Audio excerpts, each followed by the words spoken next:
Bienvenidos a esta breve reseña de los principios de la unificación. En pocos minutos vamos a tratar de entender algo que no será tan sencillo quizá, que es la voluntad de Dios, la razón por la cual Dios creó a cada uno de nosotros, cuál es el propósito de nuestra vida, cuál será el destino que nuestras vidas van a tener. Yo voy a intentar en pocos minutos explicar esto. Los principios de la unificación explican tres puntos principales, constan de tres puntos principales. El primero de ellos es el ideal de Dios, la razón por la cual Dios creó a cada uno de nosotros. ¿En qué estaba pensando, qué estaba soñando Dios cuando Él creó al universo y finalmente a la humanidad? Lamentablemente todas las religiones aceptan que ese ideal no se llevó a cabo y que en su lugar se produce la caída del hombre o la pérdida del sueño y el ideal de Dios. Por supuesto, Dios es un Dios eterno, absoluto e incambiable y Él no va a abandonar a sus hijos perdidos en el infierno. Mucha gente se ha preguntado, ¿cuál será la solución para los problemas de este mundo? La solución es Dios mismo, porque Dios ha tenido un plan durante miles de años para sacarnos de ese infierno y devolvernos o restaurarnos a ese ideal que Él siempre ha tenido. Entonces, los principios de la unificación explican tres puntos principales: el ideal, la pérdida de ese ideal y el proceso de la recuperación de ese ideal.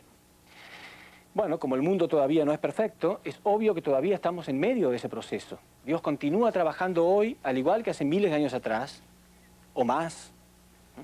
Cuanto más fundamento Dios tiene para trabajar, mejores son los resultados, y el sueño en el corazón de Dios sigue siendo el mismo. Dios intenta todavía llevar a cabo ese sueño que Él ha tenido durante toda la existencia humana. En la primera parte, vamos a tratar de entender todos juntos el propósito de la existencia del ser humano. ¿Por qué Dios nos creó? Todos sabemos que el universo fue creado con leyes y principios. Todo responde a leyes y principios. Por eso existen las matemáticas, la física, la química. El hombre ha podido descubrir que el universo está respondiendo a principios. El universo no está echado al azar, sino que responde a principios. Sin embargo, a pesar de que todo debería responder a principios universales, el ser humano no encuentra todavía el modo de conseguir lo que él está buscando. ¿Por qué? ¿Por qué será que hay tantas guerras, conflictos, tanta miseria en la historia humana? Bueno, la respuesta es muy sencilla. El hombre ha violado los principios de Dios. El hombre ha violado ciertos principios y eso fue lo que produjo su caída. ¿Cuáles serían esos principios? ¿Cuáles son esos principios fundamentales que rigen nuestra vida? Que mientras los ignoremos no llegaremos nunca a nuestro destino. Si alguien nos preguntara a nosotros cuál es el verdadero propósito de nuestra existencia, casi todo el mundo tendría la misma respuesta. ¿Qué es lo que nosotros estamos buscando en realidad? En ciertos puntos, todos nosotros somos diferentes. Tenemos diferentes personalidades, diferente carácter, diferente rostro. Tenemos gustos diferentes, pero hay algunas cosas en las que somos todos iguales. Todos estamos buscando ¿qué? Si alguien les dice, ¿qué están buscando ustedes en la vida? ¿Qué responderían? ¿Hay alguien que está enojado porque lo aman demasiado? ¿Sí? ¿A alguien le cae mal que lo amen? No, todo el mundo está buscando amor, ¿verdad? ¿Será en esta parte del mundo solamente? No, en cualquier parte del mundo, cualquier raza, cualquier tiempo, presente, pasado, futuro. A todos nos gusta la armonía, nos gusta la belleza, nos gusta el amor, la alegría. Quiere decir que hay ciertas cosas que todo ser humano está buscando. Y dijimos que todo el universo responde a leyes y principios. ¿Será que para conseguir amor no hay ningún principio? ¿Para conseguir alegría o armonía no hay principios? Sí, también hay principios. Entonces vamos a ver ahora mismo cuál es ese principio que nos involucra, que está nuestra vida regida a él constantemente. Esta primera ley universal que voy a mencionar se llama la acción de dar y recibir. Y como vemos en el diagrama, la acción de dar y recibir se lleva a cabo solamente basada en dos elementos. Todo lo que existe, existe basado en dos elementos principales. No puede haber un solo elemento, siempre son dos elementos. Y la relación recíproca entre ambos se la llama justamente acción de dar y recibir. El que inicia la acción es el sujeto y el que recibe es el objeto.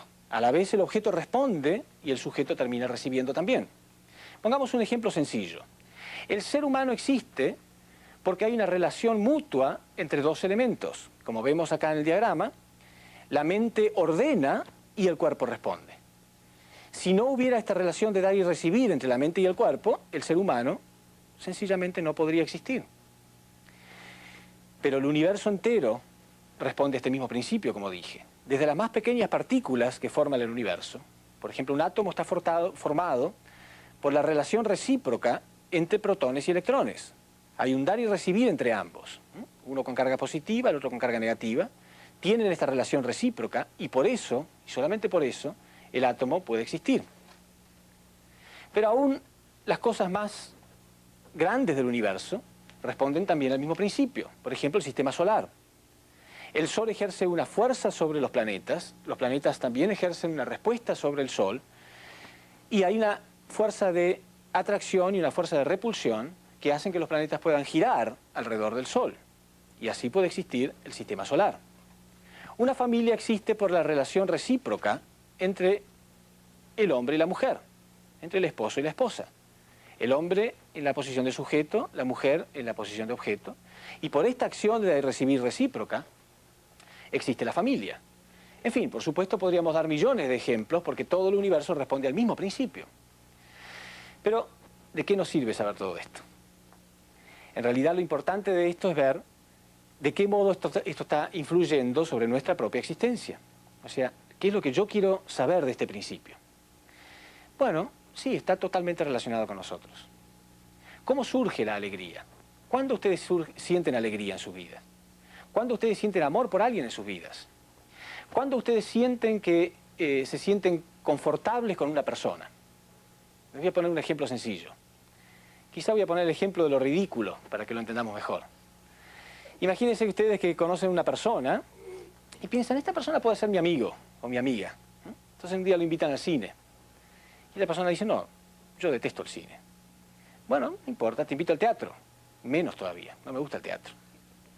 Entonces uno le muestra un lindo paisaje. Le dice, ¿no te parece una belleza este paisaje? No, no me parece una belleza. O sea, él no responde, ¿sí? ¿Ustedes sentirían que esa persona es la persona más grata para estar con ustedes?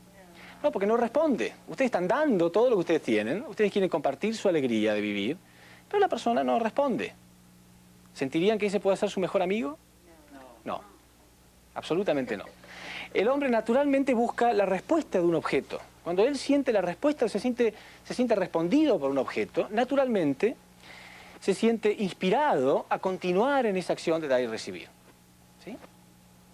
Cuando el objeto, ahora pongamos el ejemplo más razonable, ¿no? El objeto le parece bien, la persona que está frente a nosotros, todo lo que a nosotros nos gusta, a él también le gusta, naturalmente sentimos armonía, hay una armonía con esa persona, sentimos amor por esa persona, queremos siempre estar junto a esa persona. ¿Sí? Buscamos a esa persona naturalmente. Cuando vemos algo lindo, queremos automáticamente sacarle una foto para compartirlo con esa persona. Siempre pensamos en esa persona que nos responde. ¿Cómo sé yo que ustedes son así? ¿Soy adivino? No, todos somos así. Todo ser humano es así en el mundo. ¿Y quién creó esta ley universal? ¿Alguno de ustedes? Yo no. Obviamente esa ley universal ya estaba presente cuando nosotros vinimos al mundo. Es una ley que existió desde siempre porque Dios mismo la ha creado. ¿Y será que Dios mismo está apartado de esa ley? No, Dios mismo está incluido en ese principio. Cuando Dios creó al hombre, lo creó con esa razón, de sentir el impulso de atracción por una persona, y cuando esa persona responde o refleja sus mismas características, Dios logra el propósito de la creación, que es experimentar alegría. Cuando Dios se ve reflejado en su creación, entonces Él experimenta alegría y experimenta amor por aquello que Él creó. Pongamos un ejemplo sencillo que lo podemos ver en este diagrama. Ahí vemos un artista. El artista tiene ciertas características en su interior. Espiritualmente, él tiene conceptos claros de lo que es la belleza, de lo que es la armonía de colores. Él se sabe capaz de pintar porque la belleza existe en su interior. ¿Puede un artista experimentar alegría solamente porque él sabe que es capaz de pintar? No, el artista experimenta alegría cuando ve que su obra refleja lo que él tenía en su interior. Él tiene belleza en su interior. Digamos que ustedes un día sienten esta belleza propia de ustedes y quieren reflejarla en una obra visible. Pero por alguna razón la obra se cae o se mancha y no sale tan bonita. ¿Ustedes sienten alegría igual? No, porque no está reflejando la belleza que hay en su interior. Pero si ustedes ven en su obra la verdadera respuesta, el verdadero reflejo de sus características, ustedes sienten que el propósito de haber creado esa obra concluyó. Se concretó el propósito de haber creado esa obra porque ella responde a ustedes. Con Dios ocurre exactamente lo mismo. Acá podemos ver, entonces, que la relación entre Dios y el hombre es una relación también de sujeto y objeto, Dios en la posición de sujeto, el hombre en la posición de objeto, y el hombre debería reflejar las características de Dios. La Biblia dice que Dios creó al hombre a su imagen y semejanza. Por lo tanto, Dios tenía la esperanza de que el hombre pudiera reflejar realmente las mismas características que él tiene. Dios le da amor y belleza al hombre, y el hombre debería reflejar amor y belleza para Dios. ¿Está el hombre de hoy en día reflejando amor y belleza con la cual Dios se pueda sentir inmensamente orgulloso de habernos creado? Cuando él ve los crímenes, la sangre derramada, niños abandonados, familias destruidas, adulterio, violencia, él no siente que realmente es el propósito por el cual él los creó. Algo salió mal. Bueno, pero eso lo vamos a dejar para después. Momentáneamente vamos a ver cuál era el ideal de Dios, cuál era la razón por la cual Dios nos creó. Dios, como dije entonces, quería verse reflejado en el hombre. Esto es lógico, ¿verdad? Pero aparte de ser lógico, tenemos que ver si hay alguna prueba de que esto sea así. Sí, la Biblia menciona claramente esto. La Biblia menciona que cuando Dios creó al hombre, le dio las tres grandes bendiciones. Le dijo primero, creced, multiplicaos y dominad.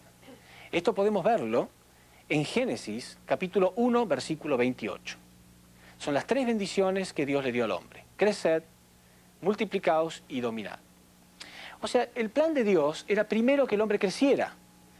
¿Qué significa esto? Obviamente Dios no le va a pedir al hombre que crezca físicamente, porque naturalmente esto va a ocurrir aunque Dios no lo pida. Era un crecimiento espiritual. Lo que Dios quería era que el hombre refleje ¿qué? Su carácter, su propia personalidad. Acá lo vemos, en este diagrama. La mente del hombre debería estar 100% conectada con Dios. Por eso Jesús dijo, el mandamiento más importante es amar a Dios con toda vuestra mente, con todo vuestro corazón, con toda vuestra alma. Pero también la mente en la posición de sujeto necesita la respuesta del cuerpo, que está en la posición de objeto. Por lo tanto, el cuerpo también estaría reflejando las características de Dios. Quiere decir que con las acciones de nuestro cuerpo estamos reflejando lo que Dios haría en nuestro lugar. Mente y cuerpo centralizadas en la voluntad de Dios dan como resultado un hombre ideal. Con esa clase de hombre, Dios se ve reflejado. En esa clase de hombre Dios puede experimentar alegría.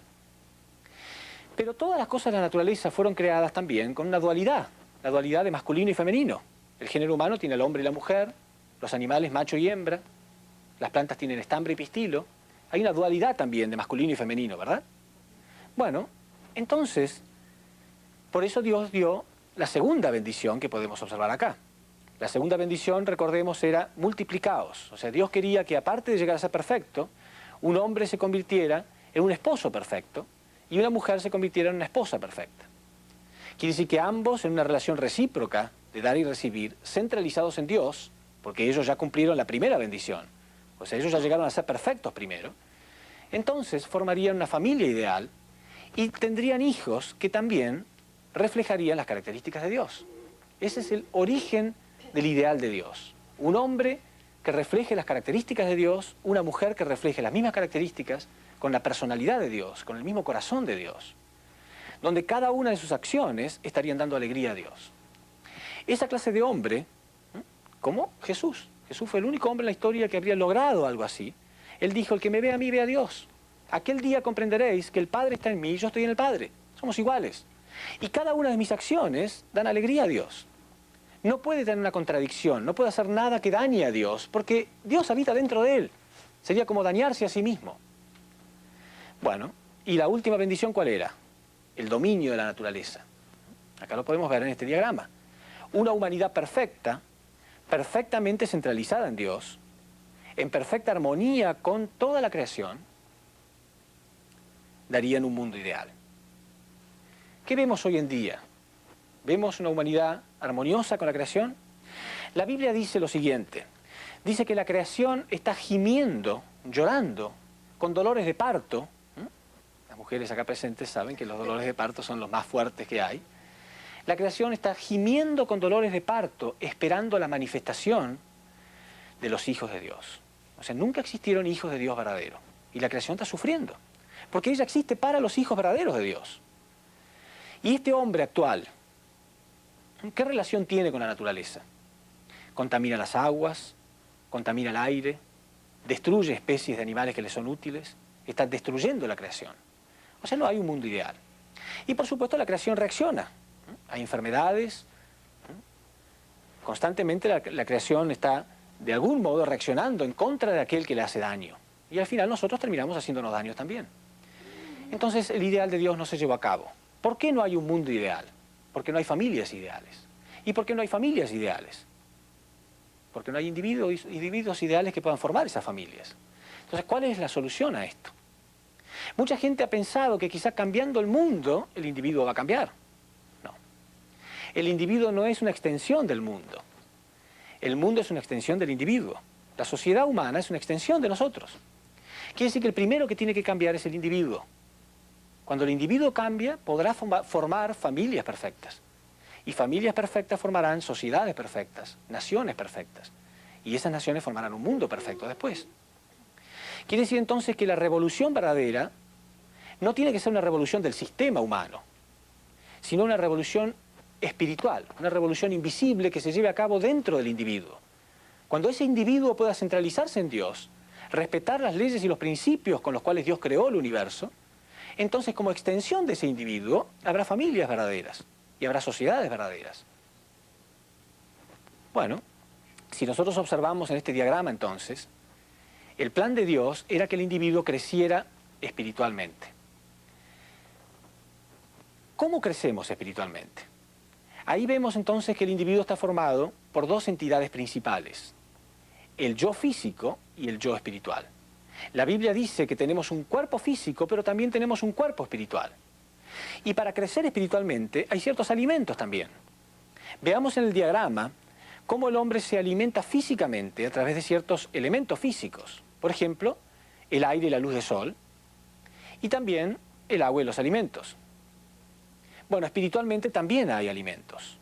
El hombre recibe de Dios amor y verdad, y una vez que recibe estos elementos, él entrega a su cuerpo físico elementos espirituales. Esos elementos espirituales son aquellos que nos hacen estar inspirados. Cada uno de nosotros, después de que recibe amor y verdad, se siente inspirado. Y una vez que nos sentimos inspirados porque estamos recibiendo amor y verdad, estamos entregando buenos elementos espirituales a nuestro cuerpo físico. Entonces nuestro cuerpo físico entrega naturalmente elementos de vitalidad. ¿Cuáles son esos elementos de vitalidad que nuestro cuerpo físico entrega al espíritu? Las buenas acciones. Pero solamente hacemos buenas acciones cuando hemos recibido amor y verdad. Si yo me conecto con la fuente del amor y la verdad, que es Dios, estoy entregando buenos elementos espirituales y estoy motivado a hacer buenas acciones. ¿Por qué la gente hoy en día no está muy motivada a hacer buenas acciones? Porque no hay amor y verdad. Porque la fuente del amor y la verdad es Dios. Y el hombre cortó su relación con Dios. Entonces en su lugar recibe odio y mentira. Entonces recibe malos elementos espirituales. Y termina sintiendo el impulso de hacer malas acciones. Y al final él mismo no es feliz, ni hace feliz a otro. Bien, veamos acá. La relación entre Dios y el hombre es semejante a la relación entre la mente y el cuerpo. Dios es invisible, la mente es invisible. La mente ordena, el cuerpo responde. Idealmente debería haber una perfecta armonía entre la mente y el cuerpo. Cuando nuestro cuerpo nos responde, automáticamente nuestra mente siente alegría. Cuando nuestra mente tiene un deseo, esperamos que el cuerpo responda, ¿no es cierto? Bueno, con Dios ocurre exactamente igual. Dios es como la mente que habitaría dentro de nosotros y nosotros seríamos como el cuerpo de Dios. Imagínense una persona que tiene un accidente y de pronto queda inválido, queda paralítico. ¿Cómo se sentiría? Su mente sigue siendo igual, pero su cuerpo ya no le responde. Trágico, ¿no es cierto? Bueno, si vemos en este diagrama, la relación entre Dios y el hombre iba a ser igual. Dios habita dentro del hombre, Pero el hombre cortó su relación con Dios. Y hemos dejado a Dios como si estuviera en estado de coma.